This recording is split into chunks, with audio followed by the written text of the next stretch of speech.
Next is optional STP features. नहीं बस एक ही उधर उधर दे दो।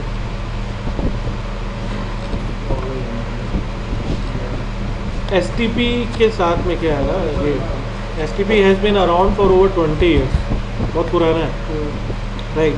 और IEEE ने स्टैंडर्ड दिया 802.1d। IEEE के साथ में क्या है ना, जितने स्टैंडर्ड्स देने का काम वो IEEE के पास है।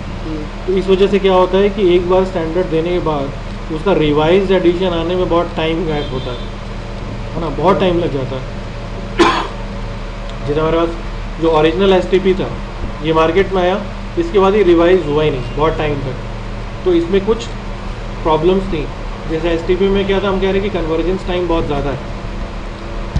जो स्विच का इंटरफेस है ना, जैसे लूप की जो प्रॉब्लम है वो कहाँ है, उन इंटरफेसेस पे जिनसे आपका स्विचेस आपस में कनेक्ट होते हैं। जिन इंटरफेसेस से PCs कनेक्ट हो रहे हैं इन पे तो नहीं है ना। लेकिन इसमें क्या है, जब आप किसी PC को भी कनेक्ट करते हो, जब आपने एक PC जो है स्विच के इंटरफेस से कनेक्ट किया तो सॉरी, इस PC को भी नेटवर्क पे आने में बहुत टाइम लगता है, 30 सेकेंड्स, क्योंकि ये डिसेबल्ड से फॉरवर्डिंग में आना।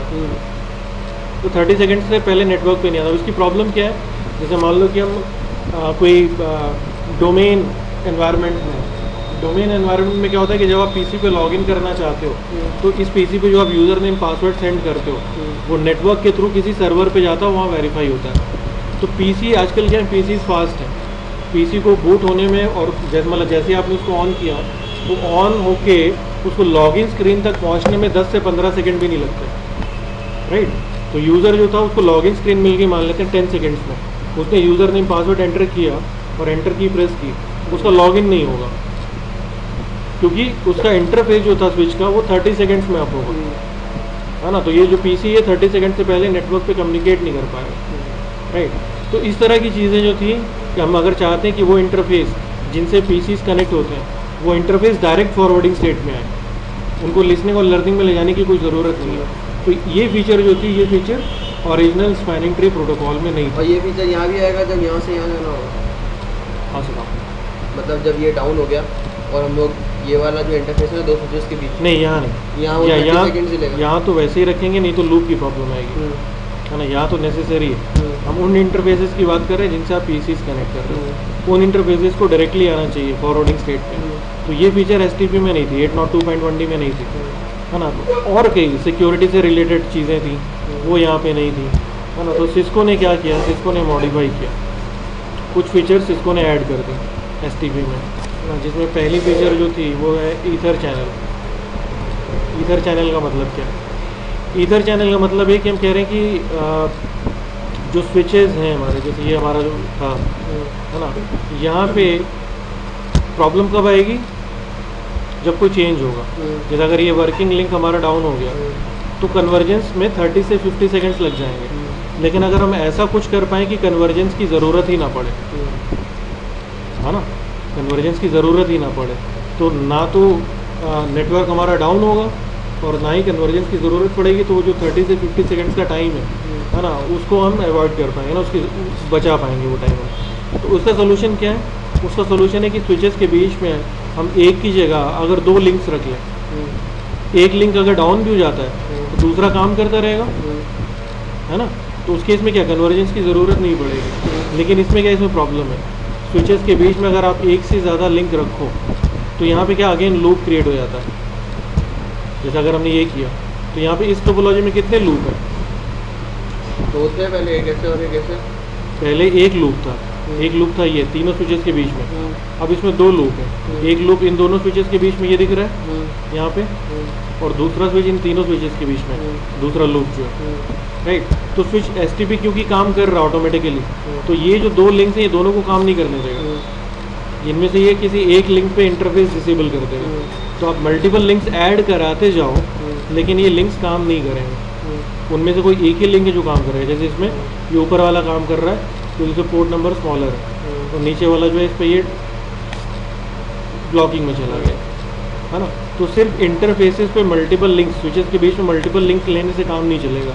तो इसलिए यहाँ पे हम क्या करते हैं, ईथर चैनल यूज़ करते हैं। जब हम ईथर चैनल यूज़ करते हैं तो स्विचेस के बीच में आपने जो मल्टीपल लिंक्स रखे हैं इनको आप मिला के as a single link treat करा सकते हो, है ना, लॉजिकली। फिजिकली ये सेपरेट लिंक्स हैं, लेकिन लॉजिकली आप बता सकते हो कि ये एक सिंगल लिंक है। तो जैसे यहाँ पे स्विच हमारा जो है ये, इसके दो इंटरफेस हैं, FA02 और FA04, जिनसे ये सेकंड स्विच से कनेक्ट हो रहा है। तो हम इस पर क्या कर सकते हैं, हमने इस पर एक ईथर चैनल बनाया, मतलब ether channel is a kind of interface. हमने एक ईथर चैनल बनाया और हमने कॉन्फ़िगर किया कि इस ईथर चैनल में दो इंटरफेस हैं, FA02 और FA04। इसी तरीके से हमने सेकंड स्विच पे भी एक ईथर चैनल बनाया, लॉजिकल इंटरफेस, और हमने कहा कि ईथर चैनल 1 में FA02 और FA06 है। तो फिजिकली इन स्विचेस के बीच में ये दो लिंक्स दिख रहे हैं, लेकिन लॉजिकली इन स्विचेस को लगेगा कि हम आपस में ईथर चैनल के थ्रू कनेक्ट होते हैं। तो इसको लगेगा कि मेरा ईथर चैनल 1 इसके ईथर चैनल 1 से कनेक्ट होता है, राइट। तो अब यहाँ पे क्या है कि अगर कोई एक लिंक डाउन होता है, मतलब अब यहाँ पे उसकी कन्वर्जेंस की ज़रूरत कब पड़ेगी, जब ईथर चैनल डाउन हो जाएगा। और ईथर चैनल डाउन कब होगा, जब दोनों डाउन हो जब उस ईथर चैनल में जितने लिंक्स हैं वो सब डाउन हो जाए, है ना, जो कि बहुत रेयरली होगा, राइट। तो ईथर चैनल अगर हम यूज़ करें तो ये जो प्रॉब्लम है ना कन्वर्जेंस वाली, इसको अवॉइड कर सकते हैं, कन्वर्जेंस की ज़रूरत नहीं पड़ेगी। एक ईथर चैनल में आप मैक्सिमम 8 लिंक्स तक रख सकते हो, 8 लिंक हो सकते हैं एक ईथर चैनल में। सेकेंड है इसमें पोर्ट फास्ट। पोर्ट फास्ट वही चीज़ है जो हम डिस्कस कर रहे थे कि वो इंटरफेसेस जिनसे आप PCs कनेक्ट करते हो, वो इंटरफेस डायरेक्ट फॉरवर्डिंग स्टेट में है। तो इसके लिए आप उन इंटरफेसेस पे पोर्ट फास्ट इनेबल करते हो, तो इंटरफेस जो है सीधे ब्लॉकिंग या डिसेबल्ड से डायरेक्ट जो है फॉरवर्डिंग स्टेट में जाएगा, लिसनिंग लर्निंग में नहीं जाएगा। Next is STP security. STP security में 2-3 तरह के वो हैं।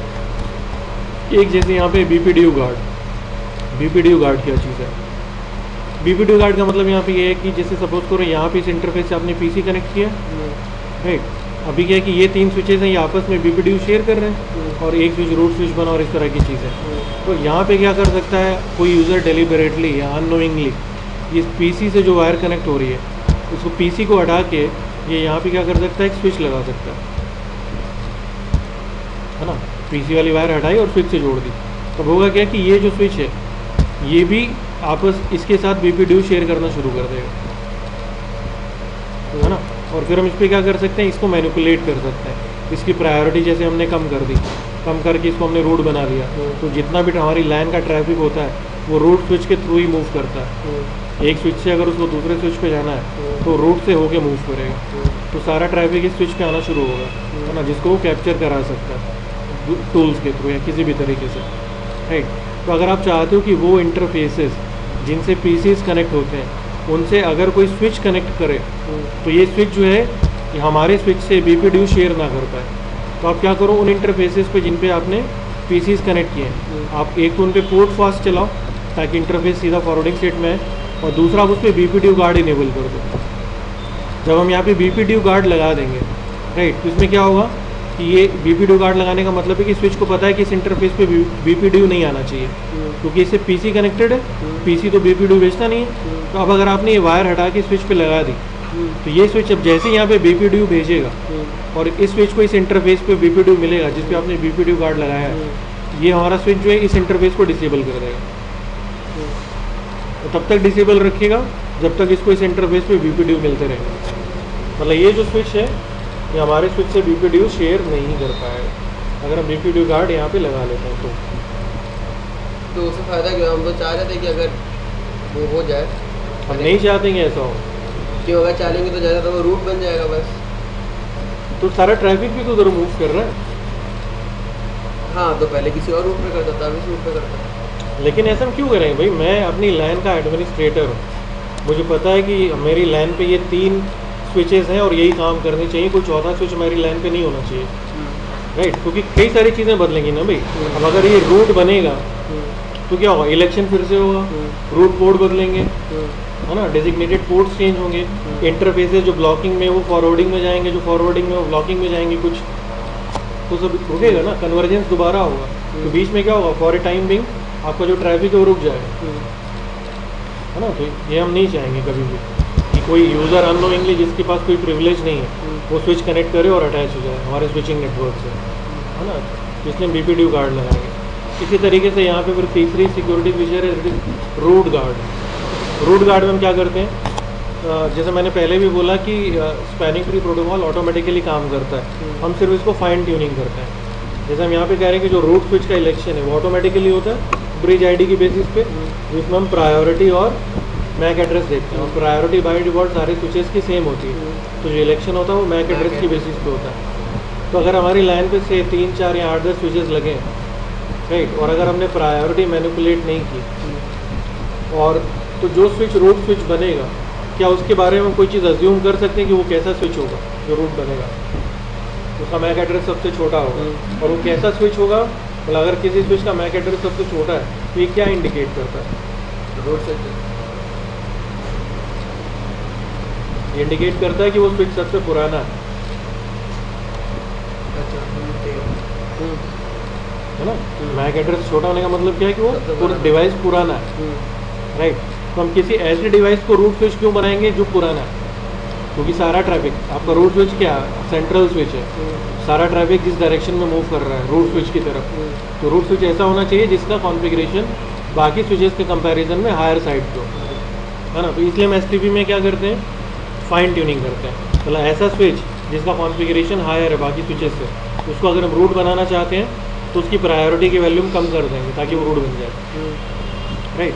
तो जैसे मान लेते कि ये जो स्विच था ये हमारा रूट स्विच था, राइट, क्योंकि इसका कॉन्फ़िगरेशन, इस पर जो रैम है या इसका जो मॉडल नंबर वो हायर साइड पे, राइट। अब हम चाहते हैं कि ये हमेशा रूट बना रहे, कोई दूसरा स्विच रूट स्विच ना बने कभी भी। तो हम क्या करेंगे? इस स्विच के जो इंटरफेसेस हैं जिनको आपने इस पर्पस के लिए छोड़ रखा है कि आप उनसे स्विचेस ही कनेक्ट करोगे, मतलब ये चाहते हैं कि इससे स्विच कनेक्ट हो जाए, है ना। अगर हम रिपीटिव गार्ड लगाएं तो क्या होगा? इससे दूसरा स्विच कनेक्ट ही नहीं हो पाएगा, दूसरा स्विच कनेक्ट ही नहीं हो पाएगा, राइट। लेकिन हम ये नहीं चाहते, हम चाहते हैं कि स्विचेस कनेक्ट हों, लेकिन स्विच कनेक्ट होने के बाद जो नया स्विच आप कनेक्ट कर रहे हो वो रूट ना बने, है ना।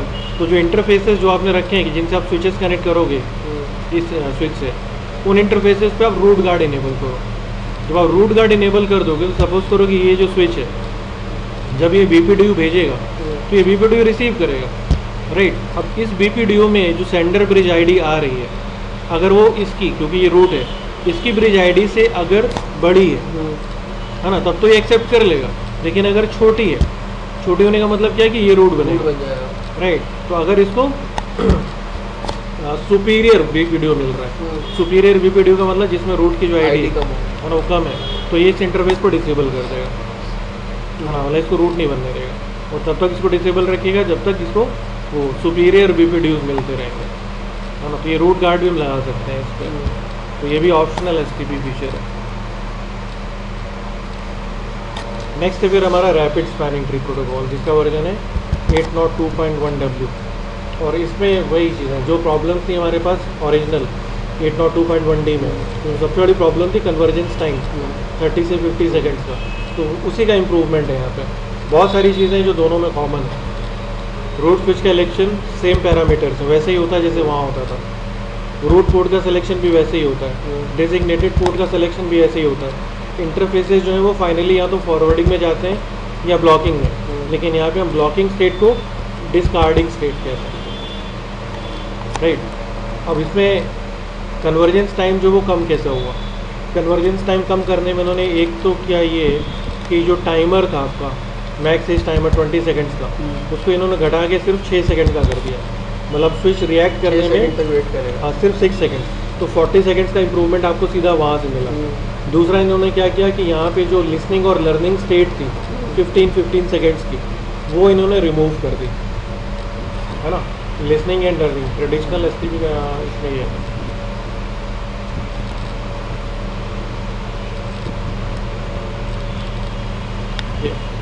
इसमें लिसनिंग स्टेट होती ही नहीं, तो 15 सेकंड्स का इम्प्रूवमेंट यहाँ से मिला। लर्निंग स्टेट है, लेकिन लर्निंग स्टेट में जो स्विच है वो 15 सेकंड्स के लिए नहीं रहता, फॉर एक आध सेकंड के लिए सिर्फ रहता है। तो अगर माने कि स्विच जो है वो उधर 6 सेकंड्स में रिएक्ट करता है और इधर 1 सेकंड के लिए लर्निंग स्टेट में रहता है, तो टोटल 7 सेकंड्स का आपको टाइम चाहिए कन्वर्जेंस में, जबकि वहाँ 30 to 50 सेकंड्स लग रहे थे, यहाँ 7 सेकंड्स में हो रहा है। और इसमें भी अगर माने कि स्विच जो 6 सेकंड्स का वेट नहीं करता, तो उसने देखा कि इंटरफेस डाउन है, इमीडिएटली रिएक्ट करता है, तो विद इन ए सेकेंड जो है आपका नेटवर्क कन्वर्ज कर जाएगा, राइट। ओके, तो हम इसमें कह रहे हैं कि भाई जो आपने लर्निंग स्टेट हटा दी, सॉरी लिसनिंग स्टेट हटा दी, लर्निंग स्टेट भी कम कर दी, और हम कह रहे थे कि ये दोनों स्टेट हम इसलिए यूज़ करते हैं कि जब इंटरफेस को ब्लॉकिंग से फॉरवर्डिंग में लाना हो तो लूप की प्रॉब्लम ना हो, राइट। तो अभी अगर हटा दी तो क्या अब लूप की प्रॉब्लम नहीं होगी, है ना। तो उसको कैसे मैनेज कर रहे हैं, तो यहाँ पे क्या है कि एसटीपी में पोर्ट रोल्स पे अभी आगे आते हैं। एसटीपी में जो स्विच है वो पैसिवली वेट नहीं करता है, जैसे जो एसटीपी में देख रहे थे उसको एक इंटरफेस पे जब बीपीडीओ मिलने बंद हो गए तो वो वेट कर रहा था कि मुझे दूसरे किस इंटरफेस पे बीपीडीओ मिलता है ना। मतलब एक्टिवली वो पार्टिसिपेट नहीं कर रहा था कि इंटरफेस को मैं जो हूँ फॉरवर्डिंग स्टेट में लेके आऊँ, जबकि यहाँ पे ऐसा है। जैसे हम यहाँ पे मान रहे हैं कि हमारा 4 स्विचेस से इस तरीके से कनेक्टेड थे, और स्विच 1 हमारा रूट था, तो स्विच 2 का ये इंटरफेस रूट पोर्ट बन जाएगा, स्विच 3 का इंटरफेस रूट पोर्ट बन जाएगा, स्विच 4 का रूट पोर्ट। अब हमने क्या किया कि एक लिंक उठाया, स्विच 1 से और 4 पे दे दिया, 4 पे दिया, तो अब इसको ये जो इधर से बीपीडीओ मिल रहा है उसमें कॉस्ट कम आएगी, तो ये पोर्ट रूट पोर्ट बनना है, और अगर ये रूट पोर्ट बनना है तो ये हटेगा ना, ये ऑलरेडी रूट पोर्ट था, इसको ब्लॉकिंग में जाना है, राइट। तो अब अगर एसटीपी पुराना वाला यूज़ कर रहे होते तो इसमें 30 से 50 सेकेंड्स लगते हैं, लेकिन यहाँ पे क्या होगा, ये जो स्विच 4 है जिसको अपना ये इंटरफेस लाना है फॉरवर्डिंग में, ये स्विच 1 के साथ नेगोशिएशन शुरू करेगा। ये प्रपोजल एंड एग्रीमेंट मैसेजेस हम कहते हैं, और इसकी डिटेल्स यहाँ पे नहीं है कि एक्चुअली में प्रपोजल और एग्रीमेंट, बस ये यहाँ पे नेगोशिएशन में होता है कि क्या मैं इस इंटरफेस को बिना लूप क्रिएट किए डायरेक्ट फॉरवर्डिंग स्टेट में ला सकता हूँ। तो ये यहाँ से प्रपोजल सेंड करेगा कि मैं इस इंटरफेस को डायरेक्ट फॉरवर्डिंग स्टेट में लाना चाह रहा हूँ, और जब ये यहाँ पे नेगोशिएट कर रहा है उतने टाइम के लिए इस इंटरफेस को ब्लॉकिंग स्टेट में डाल देगा, राइट। इसने इसको ब्लॉकिंग में डाला, इधर नेगोशिएशन शुरू किया, अगर ये एक्सेप्ट कर लेता है तो इंटरफेस सीधा फॉरवर्डिंग स्टेट में आ जाएगा विद इन ए सेकेंड, और ये ब्लॉकिंग में रहेगा। अब अगेन इसका ये पोर्ट रोड पोर्ट बन गया, और इधर ये ब्लॉकिंग में चला गया इसका इंटरफेस।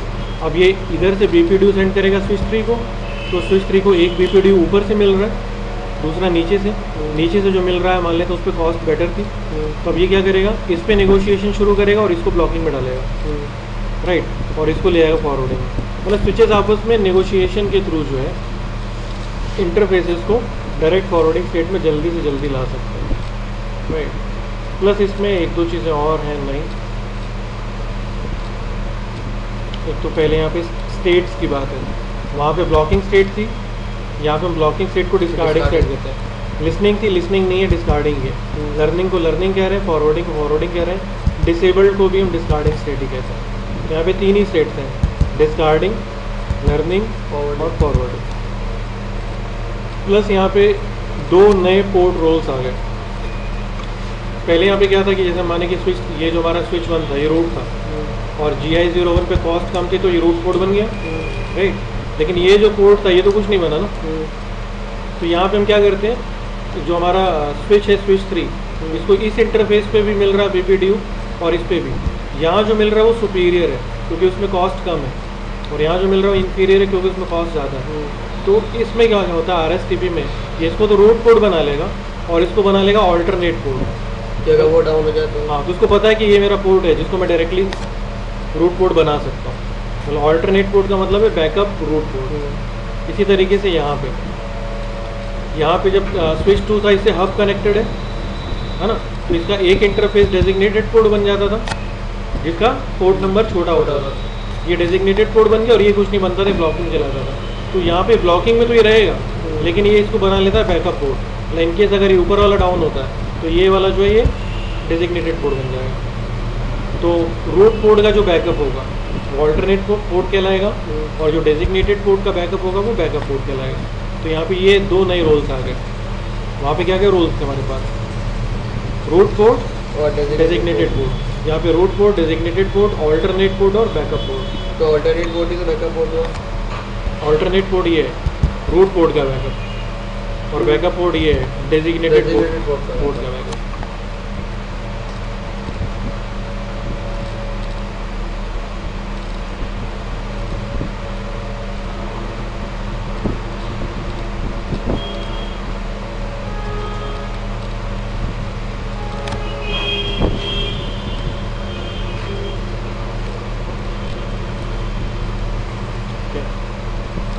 कॉन्फ़िगरेशन पे जाने से पहले multiple instances of spanning tree protocol. Spanning tree protocol जब आया था तब वीलैंस नहीं थी। IEEE ने जब स्टैंडर्ड अपना दिया 802.1d तब वीलैंस नहीं थी। तो जब वीलैंस आ गई पिक्चर में, है ना, तो स्पैनिंग ट्री प्रोटोकॉल का ऐसा कोई वर्जन नहीं था जो मल्टीपल वीलैंस को सपोर्ट करता हो, या अलग अलग वीलैंस में अलग अलग स्पैनिंग ट्री रन कराता है, ये नहीं था। मतलब वीलैंस चाहे जितनी बना लो, स्पैनिंग ट्री का एक ही इंस्टेंस रन करता था जो सारी वीलैंस के लिए काम करता था। मतलब जैसे माने कि ये सिनेरियो है हमारा और इसमें हमारे पास कई सारी वीलैंस हैं, तो स्पैनिंग ट्री प्रोटोकॉल को वीलैंस पता नहीं चलती थी, वो भी सपोर्ट ही नहीं करता था, है ना। तो उसमें क्या होता था कि अगर कोई एक इंटरफेस ब्लॉकिंग स्टेट में चला गया तो उस इंटरफेस पे सारी वीलैंस का ट्रैफिक रुक जाता था। ब्लॉकिंग में जाने का मतलब क्या है, सारा ट्रैफिक रुक गया, है ना। तो सिस्को ने क्या किया, सिस्को ने अब क्योंकि IEEE की साइड से मल्टीपल वीलैंस का सपोर्ट नहीं आ रहा था, तो सिस्को ने क्या किया कि जो ओरिजिनल 802.1d STP प्रोटोकॉल था उसको मॉडिफाई कर दिया। तो सिस्को का जो वर्जन है वो कहलाता है PVST प्लस, पर वीलैन स्पैनिंग ट्री प्रोटोकॉल, PVSTP, है ना, PVST प्लस हमको कहते हैं। तो उसमें क्या है कि सिस्को का जो वर्जन है, जो आपको सिस्को स्विचेस पे STP मिलेगा वो ओरिजिनल 802.1d नहीं है। जो RSTP का वर्जन मिलेगा वो भी ओरिजिनल 802.1w नहीं है, बल्कि मॉडिफाइड है। मतलब सिस्को का जो वर्जन है उसमें पर वीलैन स्पैनिंग ट्री प्रोटोकॉल है। मतलब यहाँ पे हम हर वीलैन में स्पैनिंग ट्री का एक अलग इंस्टेंस रन करता है, राइट। इसकी एडवांटेजेस है, इसमें एडवांटेजेस क्या है, आप अलग अलग वीलैंस में स्पैनिंग ट्री में अलग अलग टोपोलॉजीज जो है वो क्रिएट कर सकते हो। एक वीलैन में किसी और को रूट बना दिया, दूसरी वीलैन में किसी और को रूट बना दिया। एक वीलैन में कोई एक इंटरफेस डेजिग्नेटेड बना, दूसरी वीलैन में कोई दूसरा इंटरफेस जो था वो डेजिग्नेटेड बना। तो इसका फ़ायदा क्या होगा, इसका फ़ायदा ये होगा कि जैसे ये इंटरफेस है, मान लेते हैं कि हमारे पास दो ही वीलैंस थे, वीलैन 1 और वीलैन 2। वीलैन 1 में ये इंटरफेस ब्लॉकिंग में चला गया, है ना। मतलब अगर वीलैन 1 का ट्रैफिक है तो वो इस इंटरफेस से मूव नहीं करेगा, बल्कि इधर से मूव करेगा। और वीलैन 2 में ये इंटरफेस ब्लॉकिंग में चला गया, मतलब वीलैन 2 में ट्रैफिक इधर से नहीं जाएगा बल्कि इधर से जाएगा। तो इसका एडवांटेज ये है कि पहले क्या था, अगर सारी वीलैंस के लिए कोई एक इंटरफेस ड्रॉप हो जाए, जैसे हम बोले कि ये इंटरफेस ब्लॉकिंग में है और ये सारी वीलैंस के लिए काम कर रहा है, तो आपका एक लिंक जो है इस पर तो किसी भी तरह का ट्रैफिक मूव ही नहीं करता, अनयूज है ना। ये 100 Mbps या 1 गीगाबाइट का आपके पास लिंक है, लेकिन आप उसको यूज़ नहीं कर पा रहे। तो वैसे भी डाउन है, अगर वीलैन डिवाइड भी करते हैं जो हम लोग कर रहे नहीं है ना, तो लोड बैलेंसिंग हो जाएगी। वीलैन 1 में ये डाउन है, लेकिन वीलैन 2 में ये डाउन है। हाँ, लेकिन अगर केबल ही कट गया तो नहीं, तो फिर आप वहाँ इधर चैनल वगैरह यूज़ कर सकते हैं। केबल कट जाए ये वो एक सेपरेट इशू।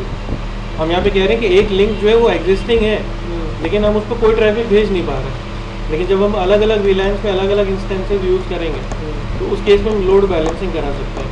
मतलब हमने क्या किया, जैसे यहाँ पे इवन और ऑड की बात कर रहे हैं, से हमारे पास 50 वीलैंस थी, तो हमने क्या किया कि जो 25 वीलैंस थी उनमें इस पोर्ट को ब्लॉक करा दिया, टोपोलॉजी मॉडिफाई किसी तरीके से करा के मैनिपुलेट करके, और बाकी 25 में हमने इस पोर्ट को ब्लॉक करा दिया।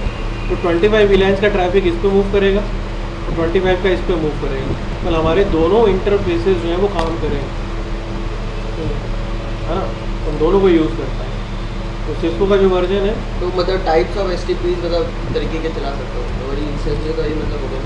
एक वीलैन के लिए कुछ वीलैन के लिए अलग STP का सारी डेटा चल रहा है, हर वीलैन के लिए एक अलग सिस्को वाले वर्जन। अच्छा, हर वीलैन के लिए। या अगर 50 वीलैंस आपने बनाई है तो टोटल 50 इंस्टेंसेस रन करेंगे स्पैनिंग ट्री प्रोटोकॉल के।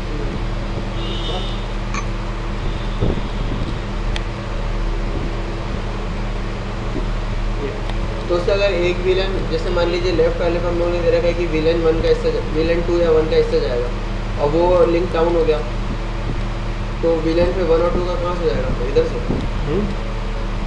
वही वो सेम ऐसे ही है। जैसे वीलैन 1 में सपोज ये इंटरफेस ब्लॉकिंग में था, राइट, और ये फॉरवर्डिंग में था। अब अगर ये फॉरवर्डिंग वाला डाउन हो जाता है तो इधर जो ब्लॉकिंग है उसको फॉरवर्डिंग हो जाना ना, तो वीलैन 1 के लिए इंटरफेस फॉरवर्डिंग में चला जाएगा। वो वैसे ही होगा। तो पहले एक से सब से थे, अब दोनों को यूज़ कर रहे हैं। अब दोनों को यूज़ कर रहे हैं, और कॉन्फ़िगरेशन जब हम लोग करेंगे तब इसको देखेंगे इस तरीके से। तो 2 वर्जन हुए, है ना। एक तो ओरिजिनल उसका IEEE के वर्जन, 802.1D ओरिजिनल STP, दूसरा 802.1W RSTP। लेकिन सिस्को स्विच पे इन दोनों में से कोई नहीं है।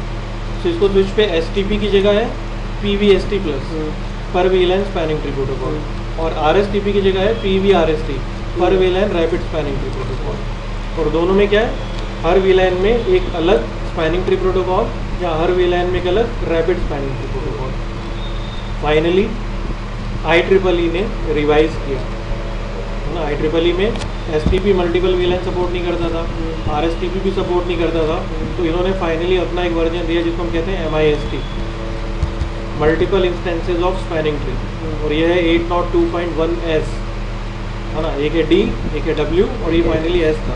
S में ये मल्टीपल वीलैन सपोर्ट करते हैं, लेकिन ये सिस्को वाले वर्जन से अलग है।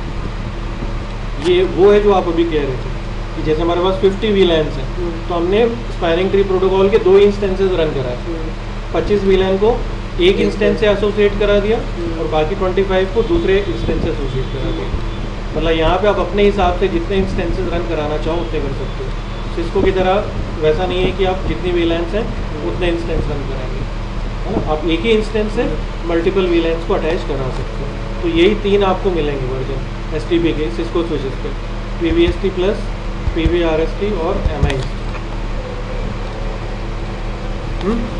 कॉन्फ़िगरेशन फिर कल देखते हैं।